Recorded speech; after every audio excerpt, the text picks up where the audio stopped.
The hum of the dishwasher was the only sound in the kitchen as Benjamin rinsed his travel mug. He tightened the lid and glanced at the clock.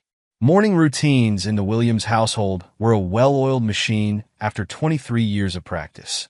Benjamin was the early riser, often out the door before anyone else stirred. Today, however, Jessica was up early, her voice carrying from the living room. "Don't forget about tonight," she called, her tone cheerful. "Wouldn't miss it," Benjamin replied, grinning as he stepped into the room. Jessica sat on the couch, scrolling through her phone, a mug of coffee balanced on her knee. "What's the occasion?" he asked, slipping on his shoes. She looked up and raised an eyebrow. "It's a surprise, Benjamin. You don't ask about surprises." "Fair enough." He adjusted his tie and leaned against the doorframe. "Any hints?" Jessica stood and walked over to him, lightly tugging his tie to straighten it. Her bracelet, a gift he'd given her last Christmas, caught the light. "Just be ready. Dress sharp. It's going to be special." Benjamin chuckled. "Special how?" "You'll see," she said with a playful smirk, brushing past him. He lingered for a moment, watching her as she disappeared into the bedroom. The past few years hadn't been perfect, but who had a perfect marriage? They'd been through tough times, bills, arguments, the exhaustion of raising kids, but Benjamin always felt they had a solid foundation. Jessica's smile, her laugh, the way she'd surprise him with little things, those moments made the effort worth it. As he grabbed his briefcase and keys, he hesitated. "You sure everything's okay?" he asked, unsure where the question came from. Jessica poked her head out of the bedroom, her expression soft but slightly bemused. "Of course, Benjamin. Now go, or you'll be late." That evening, Benjamin stood in front of his closet, flipping through suits. Jessica's request to dress sharp felt oddly specific. Usually, their date nights were casual affairs, a nice dinner at a local spot or takeout on the couch. As he settled on a charcoal gray suit, his phone buzzed on the dresser. It was a text from his best friend, Derek. "Benjamin. Hey, dinner plans with Jess tonight. Want to grab a beer this weekend?" Derek. "Busy weekend, man. Let's catch up soon." Benjamin frowned. Derek's responses had been brief and distant lately. They used to hang out regularly, watching games, fishing trips, or just shooting the breeze over beers. Lately, though, Derek always seemed too busy. Benjamin texted back. "Benjamin. Everything good? You've been MIA. Derek. Yeah, just slammed. Talk soon." Setting the phone down, Benjamin stared at it for a moment before shrugging. Maybe Derek was just overwhelmed with work. Benjamin knew what that was like. Jessica peeked into the room, already dressed in a sleek black dress. "Ready?" she asked. Benjamin turned and gave her an appreciative nod. "You look stunning." She smiled but didn't respond, instead grabbing her purse from the dresser. "Where are we going, anyway?" he asked as he followed her to the car. "Patience," she said with a teasing glance over her shoulder. The rich aroma of truffle pasta and seared steak filled the air as Benjamin stepped into the restaurant. The restaurant was more extravagant than Benjamin expected. Chandeliers sparkled overhead, and the muted sound of a piano filled the space. "Fancy," Benjamin remarked, trying to mask his unease. A host in a crisp black suit greeted him, but Benjamin's eyes scanned the room before he could respond. There she was, Jessica, sitting at a corner table. She laughed, her hand brushing against the arm of the man seated across from her. Benjamin's stomach sank as he recognized Derek, his best friend. "Sir, may I help you?" the host asked. Benjamin raised a hand absent-mindedly. "I see them," he muttered, weaving through the maze of tables. His heart raced, each step toward them a mix of dread and confusion. Jessica looked up as he approached, her smile sharpening into something colder. "Benjamin, you're late," she said lightly, the words more a jab than a greeting. Benjamin pulled out a chair and sat, his gaze darting between her and Derek. "What's going on?" Jessica exchanged a glance with Derek before leaning back, crossing her arms. "What's going on?" she echoed, her tone mocking. "Let's cut to the chase, Benjamin." She reached in her purse and pulled out a stack of papers, setting them on the table. "Divorce papers," she said, her voice unnervingly calm. Benjamin's jaw tightened. "Jessica, what the hell is this?" I've moved everything we saved into my personal account, she continued, ignoring his question. The house, the cars, the investments, I'm taking my share. You can keep the kids. They'll be fine with you. Benjamin blinked, his mind reeling. Wait, you've what? Jessica's expression didn't waver. She leaned forward, her eyes locking onto his. I don't need you anymore, Benjamin. I haven't for a long time. Derek and I are leaving tonight, starting with a romantic honeymoon. You're joking, Benjamin said, his voice low but trembling. I'm not, Jessica replied, smirking. I'm done with this, she gestured vaguely at him. This boring, mediocre life. Benjamin turned to Derek, his hands clenching the edge of the table. And you? You're just sitting here, going along with this? Derek shrugged, sipping his wine. It's not personal, buddy. Things happen. Not personal? Benjamin's voice rose, drawing a few glances from nearby tables. You're my best friend. You've been in my house, around my kids. And this is not personal. Jessica's smirk deepened, her tone mocking. Don't embarrass yourself, Benjamin. You always were so dramatic. Benjamin ignored her, focusing on Derek. How long? He demanded. Derek tilted his head, swirling the wine in his glass. Does it matter? We're here now. Benjamin's pulse pounded in his ears. He leaned forward, his voice cutting through the tension like a blade. How long, Derek? Jessica sighed, exasperated. Years, Benjamin. Years. The word hit him like a punch to the gut. He gripped the table, his knuckles white. Years? You're so oblivious, Jessica said, laughing softly. You didn't even notice. You were too busy playing the perfect husband. Benjamin's eyes narrowed. I worked late to provide for this family. I sacrificed for us. And this is how you repay me? Jessica rolled her eyes. Oh, please. Spare me the martyr act. You were just a paycheck, Benjamin. You still are. But now I don't need you. Derek chuckled, raising his glass. Cheers to new beginnings, huh? Benjamin stared at them, his chest heaving. The words, the betrayal, they crushed him. But beneath the pain, something else began to stir. Jessica stood, smoothing her dress. We're done here, she said. Sign the papers, Benjamin. Make it easy on yourself. Benjamin remained seated, his gaze locked on the table. Jessica leaned down, her voice dropping to a whisper. You're a loser, Benjamin. You always have been. She straightened and looped her arm through Derek's. Let's go, babe. They walked away, laughing softly, leaving Benjamin alone at the table. The waiter approached hesitantly, holding a wine list. Sir, would you like? Benjamin raised a hand, cutting him off. No, he said quietly, his voice steady. The waiter nodded and backed away. Benjamin picked up the divorce papers, his hands trembling. The betrayal, the humiliation, it all weighed down on him like a crushing tide. But as he stared at Jessica's signature at the bottom of the stack, something inside him shifted. Slowly, deliberately, he folded the papers in half and slid them into his pocket. Then, with a deep breath, he stood and walked out of the restaurant. The evening air was cool against his face.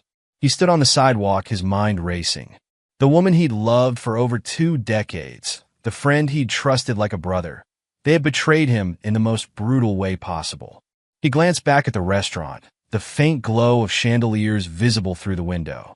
For a moment, he considered storming back in, confronting them again, making a scene, but he stopped himself. No, he muttered under his breath. Jessica and Derek had made their choices.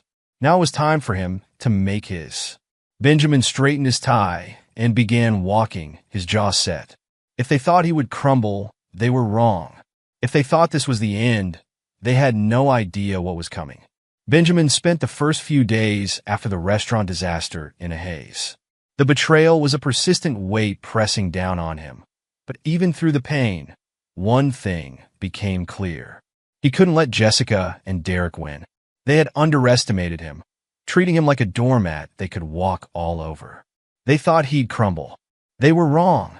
On the third night, long after the kids had gone to bed, Benjamin sat at the kitchen table.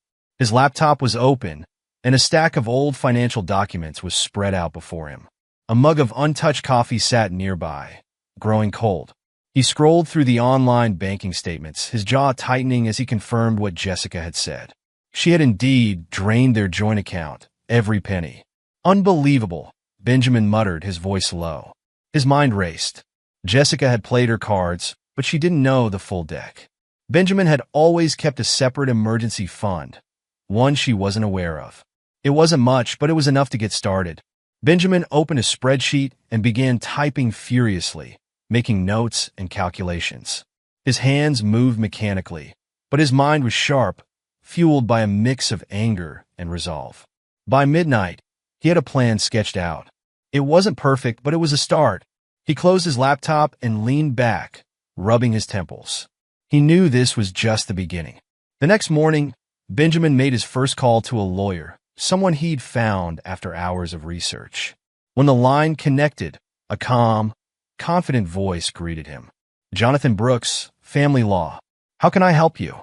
"Mr. Brooks, my name is Benjamin Williams," he began, trying to keep his voice steady. "I need to discuss a divorce situation." "It's complicated." "Complicated is my specialty," Brooks said, a hint of humor in his tone. "Why don't you tell me what's going on?" Benjamin hesitated for a moment, then launched into the story, the betrayal, the money, the kids. Brooks listened patiently, occasionally interjecting with clarifying questions. When Benjamin finished, there was a pause. "Well, Benjamin, I'll be honest," Brooks said. "This is ugly, but it's not the end of the world. First, we need to secure what's left of your assets. Do you have anything she doesn't know about?" Benjamin smirked slightly. "I do. A separate account she's never touched." "Good," Brooks replied. "We'll protect that. Next, we'll challenge the funds she took from the joint account. Depending on how those accounts were set up, you might have a case to reclaim some of it." "That's good to hear," Benjamin said. "One more thing," Brooks added. "Gather evidence. Texts, emails, financial transactions, anything that paints a clear picture of what she and this other party have done. The more you have, the stronger your case." Benjamin nodded, even though Brooks couldn't see him. "Got it? I'll start tonight." That evening, Benjamin sat back at his kitchen table, this time with a new determination. He opened an email thread he'd shared with Jessica over the years and began combing through it. There were hints, cryptic messages, late-night conversations she'd brushed off. Looking at them now, the signs were painfully obvious. His phone buzzed. It was a message from his son, Liam, who was away at college. "Liam, hey Dad, everything okay? Mom hasn't answered my calls." Benjamin stared at the screen, his chest tightening. He had avoided telling the kids the truth, not wanting to drag them into the mess. "Benjamin, everything's fine, son. Just busy with some stuff. How's school?" Liam responded quickly. "Liam, good. Let me know if you need help with anything." Benjamin set the phone down, guilt creeping in. He hated lying to his son, but now wasn't the time to reveal everything. The next step in his plan was hiring a private investigator. Benjamin had never considered something so drastic before, but he needed answers and leverage. He found someone through an online search, a man named Alex Kane, who came highly recommended. They met at a small cafe the following afternoon. Kane was a no-nonsense type, dressed casually but exuding professionalism. "So, you want me to dig into your wife and her companion?" Kane said, flipping open a notebook. "Yes," Benjamin replied. "I want to know everything. How long it's been going on, where they've been, any skeletons in their closets." Kane nodded. "Understood. This kind of work isn't cheap, but it sounds like you're ready to commit." Benjamin slid an envelope across the table. "Here's a retainer. I'll pay the rest when you deliver." Kane pocketed the envelope and stood. "I'll get started right away. You'll hear from me in a week." Benjamin watched him leave, feeling a mix of apprehension and satisfaction. He was taking control, piece by piece. That night, Benjamin finally allowed himself a moment to reflect. He sat in his bedroom, staring at a photo of his family taken years ago. Jessica was smiling, her arms around their two kids. It felt like another lifetime. "What happened to us?" he whispered. The pain was still there, but now it was tempered by something stronger. Determination. Jessica and Derek had torn his world apart, but Benjamin wasn't going to let them walk away unscathed. He opened his laptop again, pulling up the spreadsheet. Line by line, he refined his plan. Every move had to be calculated, every step precise. He didn't just want to survive this betrayal. He wanted to come out stronger. As the hours ticked by, the pieces began to fall into place. Jessica and Derek thought they'd won. They were wrong. Benjamin sat in his car outside the courthouse, staring at his phone. The private investigator, Alex Kane, had just sent over the final report. It was a treasure trove of information, dates, locations, emails, and financial statements. Every sordid detail of Jessica and Derek's betrayal was laid bare. The most revealing part, however, was Derek's precarious financial situation. His construction business, which he'd often bragged about during poker nights, was on the brink of collapse. Jessica's sudden withdrawal of funds from the joint account wasn't just for her honeymoon dreams. It was bailing out Derek's failing enterprise. Benjamin let out a low whistle. "So, this is your future, Jessica," he muttered, scrolling through the report. "Let's see how well it holds up under pressure."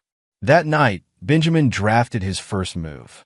He created an anonymous email account and began gathering information about Derek's creditors from the investigator's report.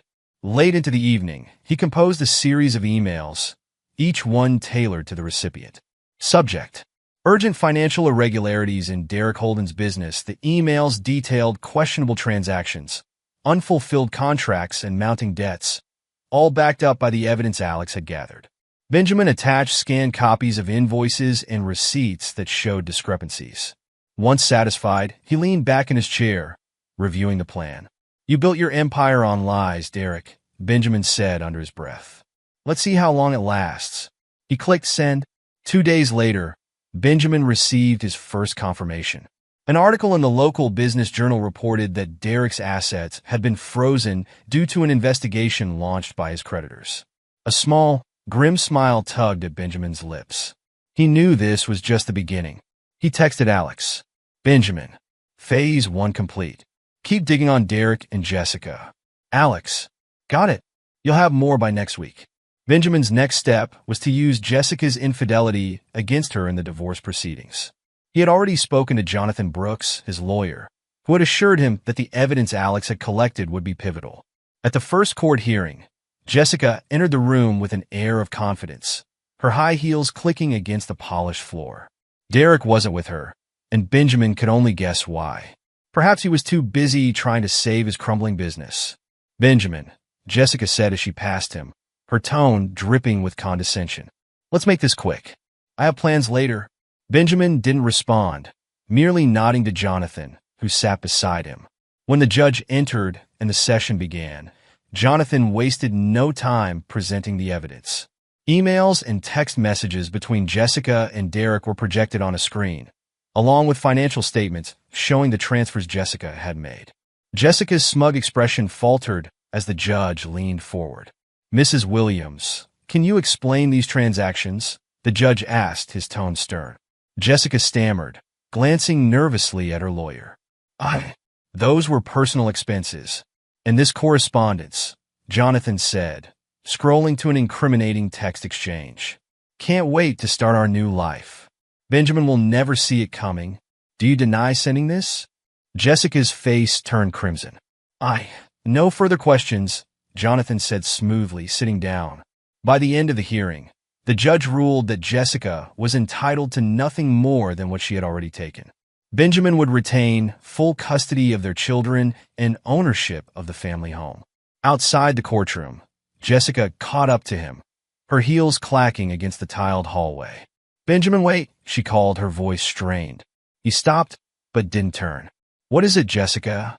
Her voice softened, almost pleading. "Can we talk? Just the two of us?" Benjamin faced her, his expression unreadable. "Talk? After everything you've done? Why should I?" Tears welled up in her eyes, but Benjamin stood firm. "You made your choices. Now you live with them." He walked away, leaving Jessica standing alone. The fallout hit quickly.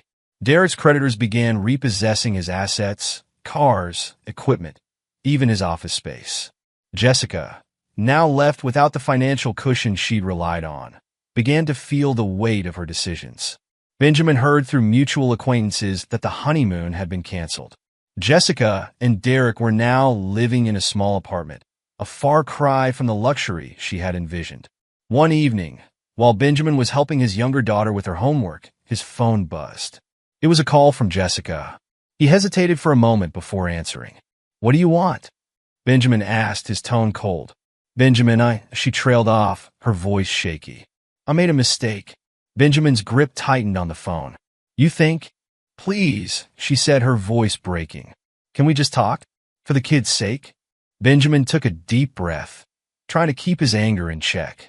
"This isn't about the kids, Jessica. This is about you not being able to deal with the mess you created. You wanted a new life. Well, now you've got it." He hung up, his hand trembling slightly. Benjamin's final move was personal. Using Alex's latest findings, he exposed Derek's fraudulent business practices to local media outlets. Within a week, Derek's reputation was in tatters. His former clients filed lawsuits, and his name became synonymous with scandal. Jessica, now isolated and financially ruined, reached out again, this time through an email. Subject: "I'm sorry." Benjamin deleted it without reading. 1 month later, Benjamin sat in his backyard, sipping a cold beer as his kids played on the lawn. The sun was setting, casting a warm glow over the house. For the first time in weeks, he felt a sense of peace. Jessica and Derek had thought they could destroy him, but instead, he had emerged stronger. They were left with nothing but the consequences of their actions, while Benjamin was free to rebuild his life on his terms. He raised his bottle in a quiet toast to himself. "To new beginnings," he said softly, watching the horizon. The knock on Benjamin's door came late in the evening, just as he was settling onto the couch with a book. It was a sharp, frantic sound that broke the quiet. He glanced toward the door, setting his book down. When he opened it, there stood Jessica. Her face was pale, her eyes rimmed with dark circles, and her once polished appearance was gone. She clutched a small handbag, trembling slightly. "Benjamin," she whispered, her voice hoarse. He leaned against the doorframe, crossing his arms. "Jessica."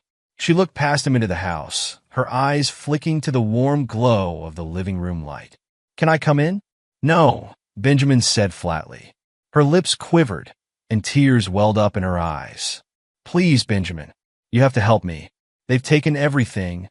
Benjamin stared at her for a moment, his face impassive. "Funny," he said, his voice low. "You didn't need me, remember? You and Derek had it all figured out." Jessica's shoulders sagged as she stepped back, gripping the railing on the porch.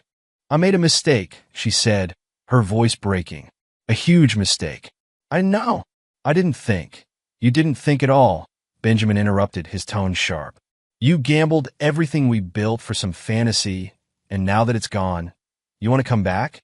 She wiped her eyes, her tears falling freely. "Benjamin, I'm begging you. I don't have anywhere else to go."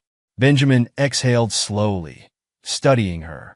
For a moment, he felt a flicker of the woman he'd once loved, the woman he'd spent over 2 decades with. But then he remembered the laughter, the smirks, and the callous way she had dismissed him at that restaurant. "You made your choice," he said coldly. "And I made mine." He began to close the door, but Jessica's hand shot out, holding it open. "Wait," she said, her voice desperate. "At least hear me out." Benjamin hesitated, then opened the door just enough to step outside, shutting it firmly behind him. He didn't want his kids overhearing any of this. "Talk," he said, his arms still crossed. Jessica's chest heaved as she tried to steady her breathing. "Derek's gone. He left when the lawsuits started piling up. He said he couldn't deal with the stress, and it wasn't what he signed up for." Benjamin let out a short, humorless laugh. "So, your knight in shining armor abandoned you. Shocking.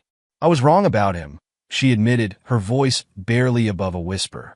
"And I was wrong about everything. I thought." She trailed off, shaking her head. "I don't know what I thought." Benjamin leaned closer, his eyes narrowing. "No, you knew exactly what you were doing, Jessica. You just didn't think you'd lose." Her face crumpled, and she sank onto the porch steps, burying her face in her hands. "I lost everything," she said, her voice muffled. "The money's gone. The apartment's gone. They repossessed my car. I don't even have enough to buy groceries." Benjamin stood silently, watching her. The part of him that wanted to offer comfort, out of habit more than anything, was overshadowed by the cold reality of her betrayal. You think I'm going to swoop in and fix this for you? He asked finally. After what you did? Jessica looked up at him, her face streaked with tears. I know I don't deserve it, she said, but I'm asking you as the father of my children. Please. I can't do this alone. Benjamin's jaw clenched. You left me to do it alone. Remember? You didn't even ask about the kids when you walked out. Her eyes widened, guilt flashing across her face.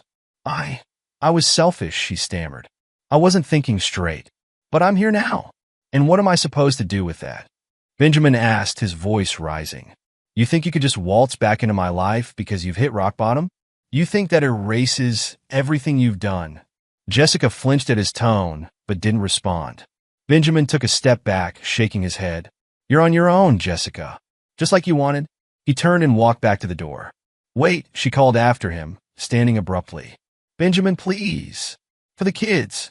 Benjamin stopped with his hand on the doorknob.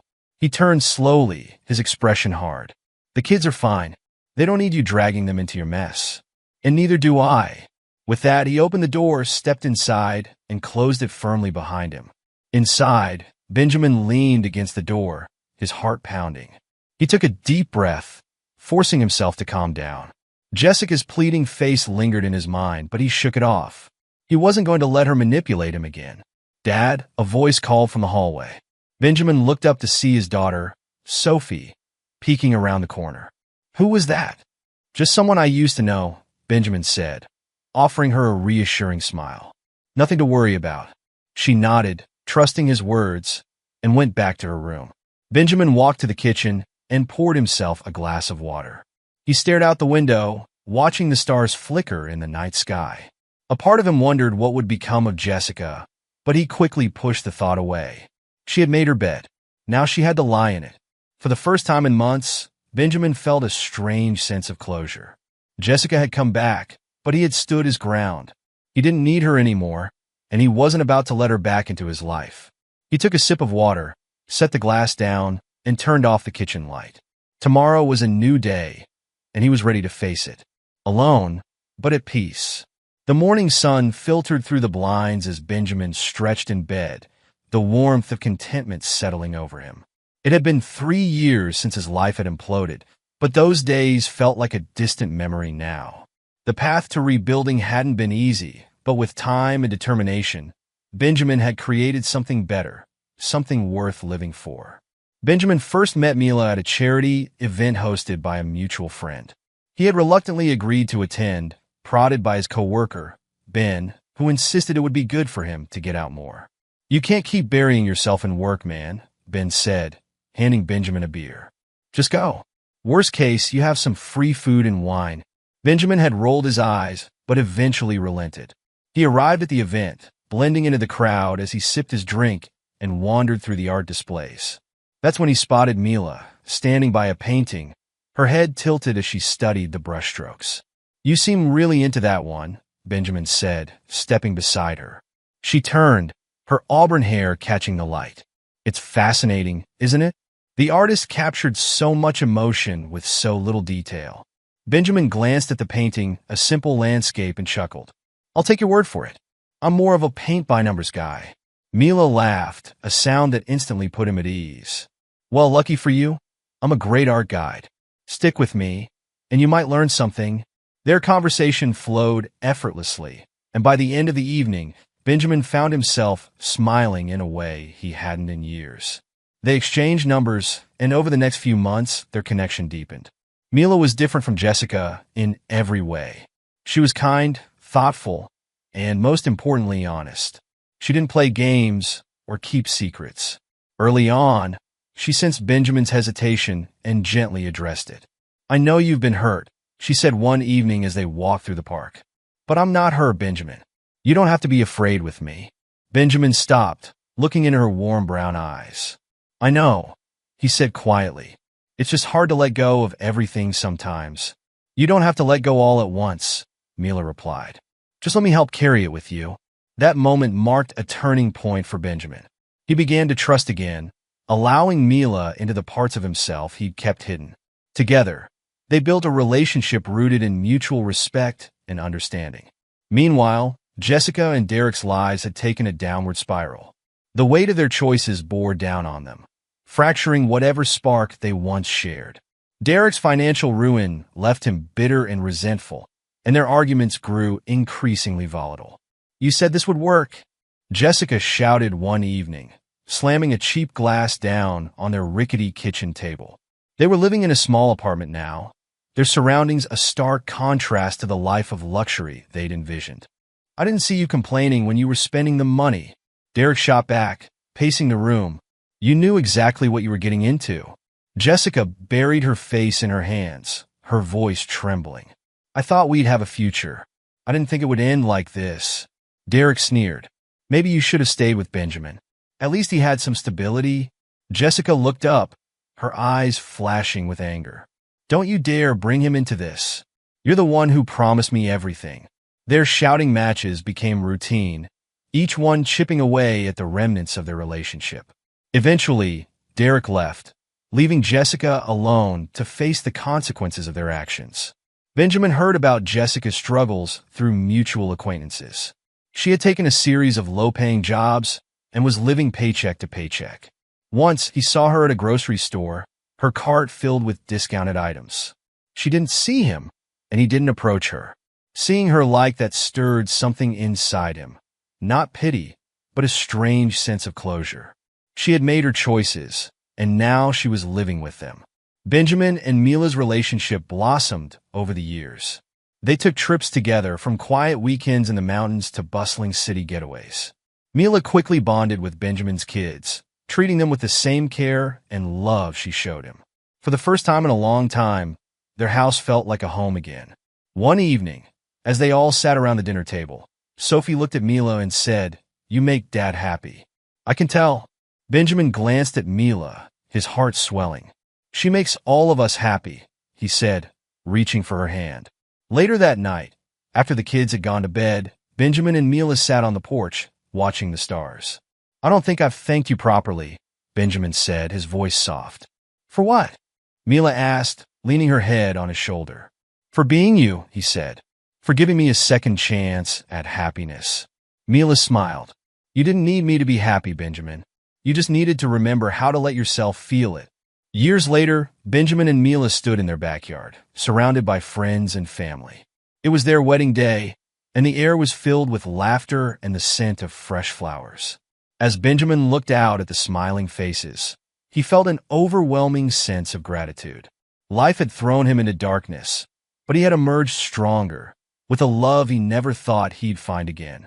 As he and Mila exchanged vows, Benjamin caught sight of Jessica, standing in the distance, half hidden behind a tree. She wasn't smiling. Her face was etched with regret, her eyes fixed on the man she had once discarded. Benjamin held Mila's hands tightly, his voice steady as he promised her a lifetime of love and commitment. He didn't look back at Jessica. This moment wasn't about the past. It was about the future he had built, one filled with hope, love, and the promise of new beginnings. When the ceremony ended, Benjamin glanced at Mila, who squeezed his hand. "Ready for forever?" she asked with a playful grin. "More than ever," Benjamin replied, his smile reaching his eyes. For Benjamin, the chapter on betrayal and pain was finally closed. A new story had begun, one of resilience, love, and the life he truly deserved. It was a crisp autumn morning when Benjamin found the letter in his mailbox. He almost missed it amid the usual stack of bills and flyers, but the familiar handwriting on the envelope caught his eye. "Jessica." Benjamin frowned, gripping the letter tightly as he carried the rest of the mail into the house. Setting the other items aside, he stared at the envelope for a long moment, debating whether to even open it. Against his better judgment, curiosity won. Sitting at the kitchen table, he slid a letter opener across the edge and unfolded the paper inside. The first words hit him like a cold wind. "Benjamin, I don't know if you'll ever forgive me, but I have to try." He leaned back in his chair, his jaw tightening. A part of him wanted to stop reading, but he couldn't help himself. The letter was long, scrawled with uneven handwriting that betrayed her trembling hand. "I don't know how to start this, so I'll just say it. I'm sorry. I'm sorry for what I did to you, to us, to our family. I thought I knew what I wanted, but I was so wrong. Benjamin's fingers clenched the edge of the paper as he read on. Derek wasn't the man I thought he was. He left when things got tough, and I was left to deal with the mess we created. I've lost everything, Benjamin. Everything. The life I thought I wanted turned out to be a nightmare. She went on to describe her struggles in vivid detail, moving from one low-paying job to another, living in a rundown apartment, and dealing with the suffocating weight of her regret. I don't expect you to feel sorry for me, and I know I have no right to ask for anything. But I need you to know that you didn't deserve what I did to you. You were a good husband, a good father, and I threw it all away because I was too selfish to see it. Benjamin's breath caught as he read the next part. I still think about the night at the restaurant, how cruel I was to you. I replay that moment over and over, wishing I could take it all back. But life doesn't work that way, does it? She ended the letter simply. I'll carry this regret for the rest of my life. I hope someday you can find it in your heart to forgive me. Benjamin set the letter down, his hands trembling. The silence in the room felt heavy, punctuated only by the distant hum of the refrigerator. For a moment, he stared at the paper, a war of emotions churning inside him. Anger, sadness, and a flicker of pity fought for dominance. But as he thought about everything he had been through, everything Jessica had put him through, the anger won. He stood abruptly, grabbing the letter and walking to the fireplace in the living room. The flames crackled softly as he knelt, holding the paper over the fire. I'm not the man you can absolve with a letter, he muttered, watching the flames consume the words she had poured her heart into. The paper curled and blackened, the words disappearing into ash. Benjamin stood, brushing his hands off as he turned away from the fireplace. He didn't need her apologies. He didn't need her regrets. He had moved on, built a life worth living, and found someone who treated him with the respect and love he deserved. Jessica's words, raw as they were, couldn't change the past. They couldn't undo the pain she had caused or the trust she had shattered. Later that evening, as Benjamin sat with Mila on the couch, sipping a glass of wine, he thought about the letter again. He hadn't told her about it. There was no point. Mila was his present and his future. Jessica was the past, a ghost that no longer had any power over him. Mila nudged him with her elbow. What's on your mind? Benjamin smiled, taking her hand. Nothing that matters anymore. Good, she said, leaning her head on his shoulder. Because you seem pretty distracted for a guy who has it all. Benjamin chuckled, kissing the top of her head. You're right. I do have it all. But the letter wasn't the last twist. A week later, Benjamin received another surprise, a visit from Jessica herself. It was a chilly afternoon when he saw her standing on the porch, bundled in an old coat, her hair unkempt and her face pale. Benjamin, she said, her voice barely audible. He opened the door just enough to step outside, crossing his arms as he faced her. What are you doing here? I had to see you, she said, her eyes darting nervously. I need to talk to you. Please. You've said everything you needed to say in the letter, Benjamin replied. I don't think there's anything else to discuss. Jessica hesitated, her hands trembling. I know, but I wanted to say it in person. I wanted you to see how sorry I am. Benjamin's expression didn't soften. I saw it in the letter. I don't need to see it again. Tears welled up in her eyes, but she didn't move. Benjamin, I know I can't undo what I did. But I need you to know that losing you is the greatest regret of my life. You lost me the moment you betrayed me, Benjamin said, his voice cold. And I'm not interested in reopening old wounds. Jessica's face crumpled, and she wiped at her eyes with shaking hands. I understand, she whispered. I had to try. Benjamin stepped back toward the door, his hand on the knob. Take care of yourself, Jessica. That's all I can say. Before she could respond, he closed the door. He stood there for a moment, exhaling slowly. The encounter had stirred emotions he thought he had buried, but as the seconds ticked by, he realized something important. He wasn't angry anymore. He wasn't bitter. Jessica's words, her tears, and her regrets, they no longer had any power over him. Benjamin walked back into the living room, where Mila was reading a book. She looked up and smiled. Everything okay? Better than okay, Benjamin said, sitting beside her.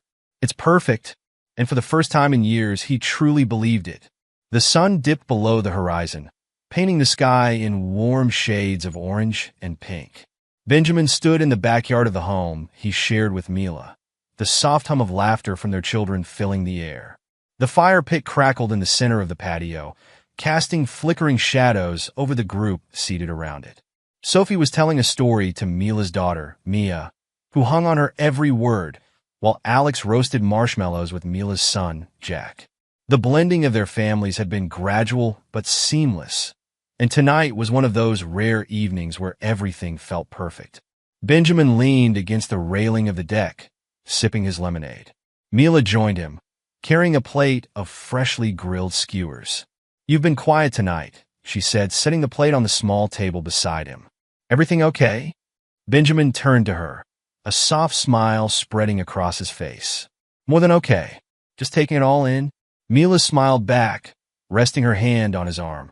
"It's a beautiful night." "It is," he agreed.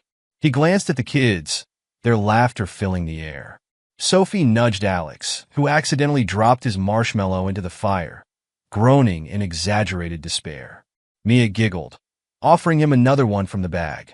Mila watched the scene with him, her eyes softening.